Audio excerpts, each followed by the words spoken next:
और इलाज के लिए अस्पताल में भर्ती करवाया। घायलों में एक की हालत काफी ज्यादा गंभीर बताई जा रही है। महाराष्ट्र के ज्वाला में पुलिस को 41 अवैध हथियार जब्त किए। इन हथियारों में 22 तलवार और कई खंजर शामिल हैं। इसके साथ ही पुलिस ने एक आरोपी को भी गिरफ्तार किया, जिससे पूछताछ करके पुलिस ये जानने की कोशिश कर रही है कि आखिर ये हथियार कहां से लाए गए और इन्हें रखने का क्या मकसद था।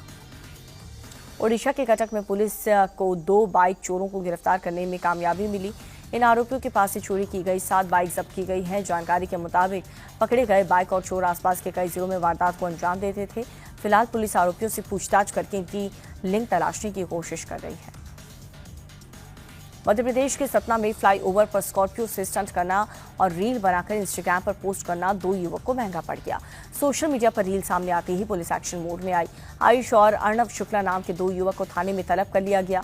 पुलिस ने बिना लाइसेंस और खतरनाक तरीके से ड्राइविंग करने के आरोप में आयुष पर 15,000 का जुर्माना लगाया, जबकि अर्णव पर 4,000 का जुर्माना लगाया गया है। उत्तर भारत में हो रही लगातार बारिश की वजह से नदियां उफान पर है। प्रयागराज में भी गंगा और यमुना का जलस्तर बढ़ चुका है, जिससे नदी किनारे घाट डूब गए हैं।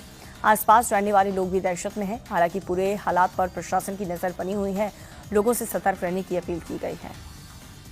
ओडिशा के पुरी में बारिश के बाद से हुए जलभराव की जनजीवन पूरी तरह से प्रभावित है। सड़कें पानी में डूब गई, गलियों में पानी भर गया, जिससे लोगों की आवाजाही में परेशानी का सामना करना पड़ रहा है। गाड़ियों की भी रफ्तार थम गई है। कई इलाकों में घर और दुकान में भी पानी घुस चुका है। चेन्नई के कई इलाकों में भी बीती शाम तेज बारिश हुई, जिससे कई जगहों पर जल जमाव हो गया। बारिश और पानी लगने से सड़क यातायात पर काफी असर पड़ा है। हालांकि मौसम में आए इस बदलाव की वजह से लोगों को गर्मी से राहत मिली। आज देश भर में शिवरात्रि के पावन पर्व मनाया जा रहा है। देश भर के शिवालयों में श्रद्धालुओं ने देर रात से ही महादेव का जलाभिषेक करने के लिए उमड़ रहे। काशी विश्वनाथ और देवघर सहित तमाम ज्योतिर्लिंगों पर सुबह से ही भक्त जलाभिषेक कर रहे हैं। हरिद्वार और गौमुख से गंगा का जल लेकर के आए कांवड़िए शिवालय से जलाभिषेक कर रहे हैं। यूपी सहित सभी राज्य में शिवरात्रि के मौके पर प्रशासन ने जहां श्रद्धालुओं की सुविधा के विशेष इंतजाम किए, वहीं सुरक्षा व्यवस्था भी पुख्ता की है। सावन की शिवरात्रि के मौके पर बुलंदशहर के शिव मंदिर में आधी रात से ही भक्तों की भीड़ जुटने लगी। हर हर महादेव के जयघोष के साथ भक्तों ने भगवान भोलेनाथ का जलाभिषेक किया। कांवड़ियों ने भी जल चढ़ाया। इस दौरान मंदिर के बाहर श्रद्धालु नाचते गाते नजर आए। प्रशासन ने सुरक्षा कड़े इंतजाम किए। दक्षिण अमेरिकी देश कोलंबिया में आए भूकंप से मरने वालों की संख्या 111 से ज्यादा हो गई। पश्चिमी कोलंबिया में सोमवार को 7.4 की तीव्रता के भूकंप में कई इमारतें ताश के पत्तों की तरह ढह गई। राष्ट्रपति ने पूरे देश में इमरजेंसी का ऐलान किया और ये कहा कि जल्द ही वो भूकंप प्रभावित चौकों के ग्रामीण इलाके का दौरा करके हालात का जायजा लेंगे। इस बीच सरकार ने आफ्टर शॉक के खतरे को देखते हुए अलर्ट जारी कर दिया। भूकंप का केंद्र राजधानी बोगोटा से तकरीबन 400 किलोमीटर दूर सैन होजे डेल पाल्मर बताया जा रहा है। अमेरिकी राष्ट्रपति डोनाल्ड ट्रंप ने ईरान की तरफ से जंग के मुआवजे की मांग के जवाब में ये कहा कि तेहरान को बीते 50 साल में हुए नुकसान की भरपाई करनी होगी। साथ ही राष्ट्रपति ट्रंप ने ईरान के सामने जंग में मारे गए और घायल हुए लोगों के लिए मुआवजे की डिमांड रख दी। राष्ट्रपति ट्रंप ने कहा कि अमेरिका और ईरान के बीच भविष्य में होने वाली किसी भी बातचीत में मुआवजे का ये मुद्दा शामिल किया जाएगा। राष्ट्रपति ट्रंप ने स्ट्रेट ऑफ हॉर्मुज पर 100% नियंत्रण का भी दावा किया है। श्रीलंका के खिलाफ पहले टेस्ट खेलने के लिए भारतीय टीम गोल पहुंच गई है। वार्म अप मुकाबले में श्रीलंका 11 को हराने के बाद से भारतीय टीम में हौसले बुलंद है। 11 अगस्त से 14 अगस्त के बीच भारतीय टीम गॉल इंटरनेशनल स्टेडियम में नेट्स पर जमकर पसीना बहाएगी और इस दौरान टीम इंडिया श्रीलंका के स्पिन कंडीशन को समझने की पूरी कोशिश करेगी। भारत श्रीलंका के बीच पहला टेस्ट 15 अगस्त को खेला जाएगा। भारतीय क्रिकेट टीम के तेज गेंदबाज आकाशदीप और मुकेश कुमार को बिहार सरकार ने बड़ी सौगात दी है। दोनों क्रिकेटर्स को डीएसपी के पद पर नियुक्त किया गया है। मुख्यमंत्री सम्राट चौधरी ने राष्ट्रीय और अंतर्राष्ट्रीय प्रतियोगिता में पदक जीतने वाले कुल 19 खिलाड़ियों को सरकारी नौकरी में नियुक्ति पत्र बांटा। खिलाड़ियों को खेल छात्रवृत्ति के चयन पत्र और खेल सम्मान राशि भी दी गई।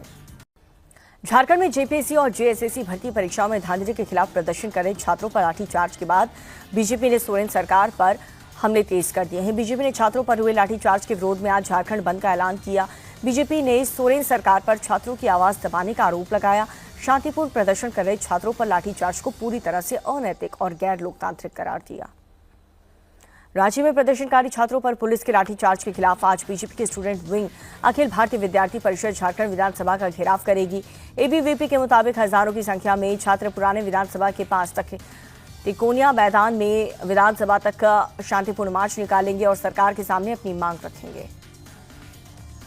रांची में छात्र आंदोलन के बीच सीएम हेमंत सोरेन ने विपक्ष पर बड़ा आरोप लगाया है। सीएम हेमंत सोरेन ने सोशल मीडिया पर कहा कि शांतिपूर्ण आंदोलन के बीच विपक्ष ने राजनीतिक लाभ के लिए माहौल बिगाड़ने का छात्र को भटकाने की कोशिश की। उन्होंने छात्रों से अपील की है कि छात्र ऐसे किसी भी राजनीतिक नैरेटिव के बहकावे में न आए और साथ ही भरोसा दिया है कि छात्रों की मांग पर गंभीरता से कार्रवाई होगी और दोषी चाहे जो हो नहीं बख्शेंगे। रांची में विधानसभा के पास प्रदर्शन कर रहे छात्रों पर बीती रात पुलिस ने लाइट एक्शन लिया। प्रदर्शनकारी छात्रों का आरोप है कि पुलिस ने अंधेरे का फायदा उठाकर शांतिपूर्ण तरीके से विरोध जता रहे छात्रों पर लाठीचार्ज किया, जिसमें कई छात्र घायल हो गए, चोटिल हो गए। कई छात्रों के सिर और कई लोगों के पैर में चोट आई है। आंसू गैस की गोली लगने पर कई छात्रों की आंखों में भी दिक्कत आई। प्रदर्शनकारियों के मुताबिक पुलिस के एक्शन में कम से कम 100 छात्र घायल हुए हैं, जिनमें से कई महिलाएं भी शामिल हैं। एक तरफ जहां प्रदर्शनकारी छात्र ने पुलिस एक्शन में 100 से ज्यादा छात्रों पर घायल होने का आरोप लगाया, वहीं रांची के सिटी एसपी पारस राणा के आरोप लगाया कि प्रदर्शनकारियों की तरफ से पहले पत्थरबाजी की गई और पुलिस के मुताबिक प्रदर्शनकारी छात्र ने बैरिकेड्स को तोड़ दिया, विधानसभा के गेट नंबर तक पहुंच गए, जिसके बाद से पुलिस ने एक्शन लिया और पुलिस एसएसपी के मुताबिक सोमवार को हुए पथराव में 14 पुलिस वाले घायल हो गए। रांची में बीते 9 दिन के अनशन पर बैठे छात्र नेता देवेंद्र नाथ महतो की सोमवार को तबियत काफी ज्यादा बिगड़ गई। उन्हें अस्पताल में भर्ती करवाया। दरअसल देवेंद्र महतो सोमवार को एम्बुलेंस से प्रदर्शनकारियों के बीच पहुंच गए थे, जहां पर तबियत बिगड़ने के बाद उन्हें स्ट्रेचर से ले जाना पड़ा। देवेंद्र नाथ ने पुलिस के एक्शन पर नाराजगी जताते हुए ये कहा कि सरकार और छात्रों के बीच बातचीत को लेकर के जो भरोसा बना था वो टूट चुका है। छात्रों पर जुल्म करने वाले झारखंड सरकार से अब कोई बातचीत नहीं हो पाएगी। साथ ही देवेंद्र नाथ ने ये कहा कि अगर इस केस की सही से जांच हुई तो इसकी आज सीधे मुख्यमंत्री तक जा सकती है। झारखंड विधानसभा गेट के पास प्रदर्शनकारी छात्रों पर हुए लाठीचार्ज को कांग्रेस नेता राहुल गांधी ने गलत बताया। राहुल गांधी ने कहा कि झारखंड में विरोध कर रहे छात्रों के खिलाफ बल प्रयोग गलत है। छात्रों को शांतिपूर्ण विरोध का अधिकार है और बातचीत से ही समाधान निकल सकता है। संसद में आज रांची में चल रहे छात्रों के आंदोलन की गूंज सुनाई पड़ सकती है। बीजेपी रांची में छात्रों पर हुए लाठीचार्ज का मुद्दा बनाकर विपक्ष को घेरेगी। केंद्रीय मंत्री जेपी नड्डा पहले ही नेता प्रतिपक्ष राहुल गांधी के इशारों पर लाठीचार्ज का आरोप लगा चुके हैं और साथ ही उन्होंने राहुल गांधी और कांग्रेस पर डबल स्टैंडर्ड अपनाने का भी आरोप लगाया। वो नहीं चाहते कि सदन ठीक से चले राहुल गांधी, और इसीलिए अराजकता पैदा करते हैं, नकारात्मक राजनीति करते हैं और गैर जिम्मेदार विपक्ष की भूमिका निभाते हैं। पूर्व भारतीय क्रिकेटर कैप्टन सौरव गांगुली और उनकी पत्नी डोना गांगुली को जान से मारने और उनके करीबियों को नुकसान पहुंचाने की धमकी मिली है। आरोप यह है कि पिछले करीब 6 महीनों से उन्हें लगातार ये धमकी भरे पत्र मिल रहे हैं। पुलिस के मुताबिक गांगुली के मैनेजर की ओर से शिकायत दर्ज कराई गई थी। शुरुआत में इन पत्रों को गंभीरता से नहीं लिया गया, लेकिन अब गांगुली और उनकी पत्नी को सीधे निशाना बनाए जाने के बाद कोलकाता पुलिस ने जांच तेज कर दी है। बिहार में पटना से सटे दानापुर में केंद्रीय विद्यालय की एक छात्र के गायब होने की खबर से हड़कंप मच गया। रेलवे ट्रैक के पास छात्रा की स्कूल यूनिफॉर्म और बैग मिलने से परिवार वाले काफी भड़क गए और सड़क जाम करके जमकर प्रोटेस्ट किया। इस दौरान कुछ आक्रोशित लोगों ने आगजनी की। सूचना मिलते ही पुलिस की टीम मौके पर पहुंची।